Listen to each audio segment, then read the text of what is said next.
So have you ever thought कि कोई ऐसा स्केड्यूल हो जिसको फॉलो करके आप 15 दिन में अपना बैंड स्कोर ले सकते हो? So yes, here it is.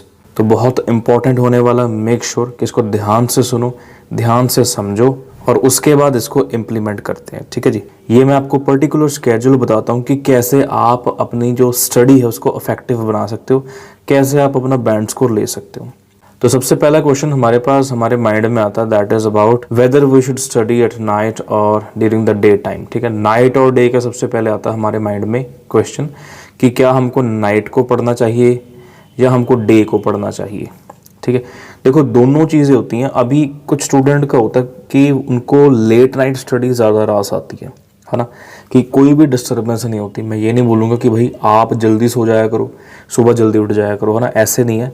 अगर आपको नाइट में पसंद है नाइट में भी कर सकते हो, मॉर्निंग में पसंद है मॉर्निंग में भी कर सकते हो। अब मैं हर पॉइंट के साथ कोई ना कोई आपको एक एग्जाम्पल दूंगा। एक आपने अगर सिद्धू मूसेवाले का सॉन्ग सुना होगा, मूव स्टेप एल्बम का, तो उस सॉन्ग में उसकी एक लाइन थी आई एम बैक वाले में, टैलेंट प्लेस पे डिपेंड करे ना। तो मेरे कहने का मतलब ये है, इट डज नॉट मैटर कि आप नाइट में स्टडी कर रहे हो कि डे में, बस आपकी कॉन्टिन्यूटी होनी चाहिए आपके पास, और वो आगे के स्टेप्स में देखते हैं कैसे बन सकती है। अब रिदम क्या चीज़ होती है, व्हाट डज रिदम मीन? आपने कई बार सॉन्ग सुने होंगे, ठीक है, किसी सॉन्ग का ना जैसे कोई एंडिंग सेंटेंस होता है, एंडिंग सेंटेंस बिल्कुल सेम रहता है। जैसे अगर मैं आपको कोई एग्जांपल दूं, एक राइमिंग स्कीम भी होती है, जैसे कि एक लाइन का एंडिंग होती है, जैसे है ना, जैसे टी से, टी आई से, है ना, जैसे ये करती, है ना, फिर बोल दे वो करती, फिर बोल देते हैं कि बड़ी हो जाएगी धरती, दुनिया तेरे पे मरती, है ना। कहने का मतलब ये है कि ये सारे के सारे राइमिंग स्कीम होती है। ठीक है, लास्ट में मतलब अगर आप देखोगे वर्ड्स बिल्कुल सेम है। ठीक है, इसको ही रिदम बोलते हैं। और रिदम बेसिकली अगर मैं आपको कोई पर्टिकुलर बोलूँ, रिदम क्या होता है, कोई एक पर्टिकुलर रूटीन आप फॉलो कर रहे हो।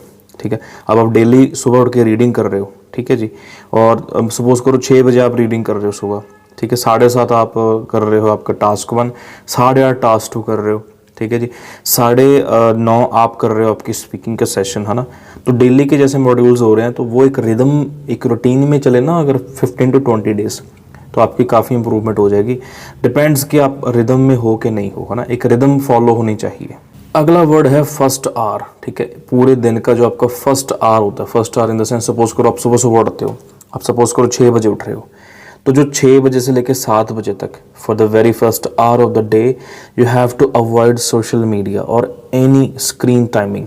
आपके जो भी आपके मोबाइल फ़ोन आप देखते हो सुबह उठ के, ठीक है, या फिर कोई आप स्क्रीन के ऊपर कोई वर्क कर रहे हो, उसको थोड़ा अवॉइड करो in the beginning, in the morning. ये फर्स्ट आवर आपका 5 बजे उठ रहे हो तो 5 बजे से 6 बजे तक।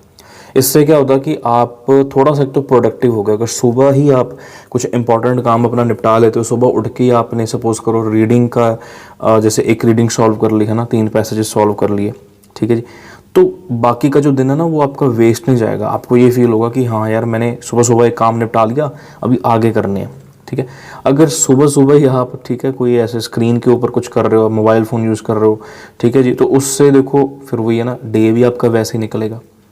ठीक है जी, तो स्क्रीन को सुबह सुबह अवॉइड करो। इससे क्या है कि आपका जो फोकस है वो काम पे होगा। सुबह उठते आप चेयर पे जाके बैठ जाओ, जो आपकी रूटीन है, रीडिंग करनी है रीडिंग करो, लिसनिंग करते हो लिसनिंग का फ़ायदा नहीं कोई, ठीक है, स्पीकिंग करते हो स्पीकिंग करो। अगला आ गया अपना लॉन्ग टर्म टाइम टेबल। अभी लॉन्ग टर्म का मतलब क्या है कि कोई टाइम टेबल आप बिल्कुल शॉर्ट पीरियड के लिए मत बनाओ, है ना, कि आज मैंने ये चीज़ करनी है। आप लॉन्ग टर्म सोच के चलो कि 15 दिन बाद मेरा पेपर है, फॉर 15 डेज, है ना, इन 15 दिनों के लिए मैंने कौन सा रूटीन फॉलो करना है प्रॉपर। ठीक, लॉन्ग टर्म होना चाहिए। ऐसे नहीं कि हाँ 1-2 दिन आपने, है ना, जैसे राइटिंग कर ली, 2-3 दिन आपने रीडिंग कर ली, फिर स्पीकिंग कर ली, कोई फ़ायदा नहीं उस चीज़ का। एक पर्टिकुलर रूटीन लो और उसको लॉन्ग टर्म फॉलो करो। अभी सेक्रीफाइस का वर्ड आ गया। सेक्रीफाइस का मतलब यही है कि आपको अपना जो मोबाइल फ़ोन है, खास करके आपका जो हथियार है मोबाइल फ़ोन, इसको थोड़ा अवॉइड करो if you really want to score well. ठीक है जी, जितना करोगे उतना बेटर है। बिल्कुल लिमिटेड टाइम के लिए आप यूज़ करो, वो भी जब आप बिल्कुल बोर हो चुके तब, ठीक है, बट हाँ ऐसे नहीं कि सुबह सुबह उठ के आप अपना मोबाइल फ़ोन यूज़ करो। अगला वर्ड आ जाता है स्ट्रैटेजी। अभी स्ट्रैटेजी क्या है, ठीक है, सभी बच्चों की स्ट्रैटेजी होती है कि जैसे कई बार होता है कि आज हमने पहले राइटिंग करनी है, ठीक है, अगले दिन आप रीडिंग कर रहे हो या रीडिंग या लिसनिंग कर रहे हो, फिर आप कर रहे हो स्पीकिंग या फिर अपना जैसे कोई और मॉड्यूल कर रहे हो, तो जिम थोड़ी लगा रहे हो आप, ठीक है। तो ट्राई करो कि सारे के सारे मॉड्यूल्स के ऊपर वर्क करो। ये जो स्ट्रैटेजी मैंने पहले बताई ना वो बिल्कुल रॉन्ग है।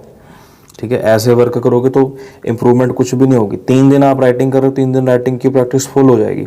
पहले दिन आपका लेवल सपोज करो 50% है, फिर 55% हो जाएगा, तीसरे दिन आपका 60-70% हो भी जाएगा। फिर जब आप रीडिंग करोगे तो फिर से वो 0 हो जाएगा, ठीक है ना। उस लेवल को फिर से उठाना मुश्किल है। स्ट्रैटेजी बना के चलो प्रॉपर, और सभी मॉड्यूल्स सभी डेज पे। उसके बाद अगला है रिवीजन। जब भी मैं अपने ऑनलाइन या ऑफलाइन वाले स्टूडेंट से पूछता हूँ कि भाई मतलब ये मैंने सेंटेंसेस करवाए थे आपको कॉम्प्लेक्स, तो मुझे समझाओ कि कैसे मतलब आपने करे, है ना, मुझे बताओ, तो वो नहीं बता पाते। बहुत बार ऐसे होता है। कारण उसका यही है कि जो भी आप नोट्स बनाते हो तो ट्राई करो उनको एटलीस्ट आप अपनी एक फेयर कॉपी लगाओ। अब आप बोलोगे कि ये मैं क्या चीज़ें बता रहा हूँ स्कूल वाली, तो भैया स्कूल वाली चीज़ें तो ऐसे लगा लो कि एटलीस्ट प्रूवन तो थी ना कहीं पे आप स्कूल में पास तो हुए ना, तो इसमें भी हो सकोगे अगर आप इसको फॉलो करो तो, ठीक है ना।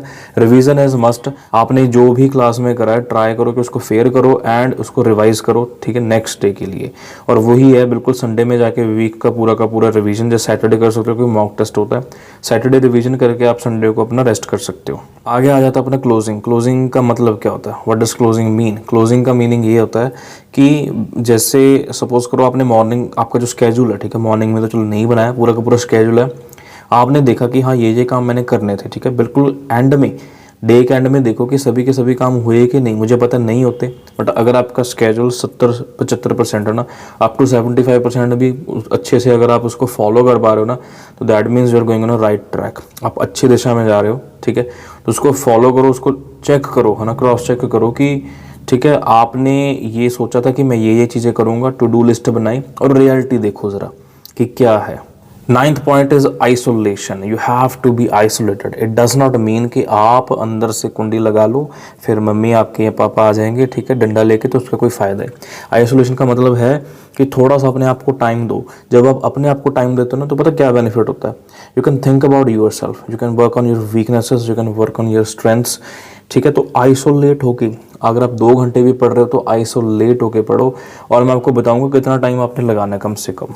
एंड लास्ट पॉइंट है, उसके बाद एक बोनस पॉइंट है, ये पॉइंट है area. Area means never study on your bed, try to study on your table, ठीक है। टेबल पे, चेयर पे बैठ के आप अपना स्टडी करो, फिर फायदा होगा। ऐसे तो नींद बड़ी अच्छी आती है जब आप बेड पे बैठ के स्टडी करते हो।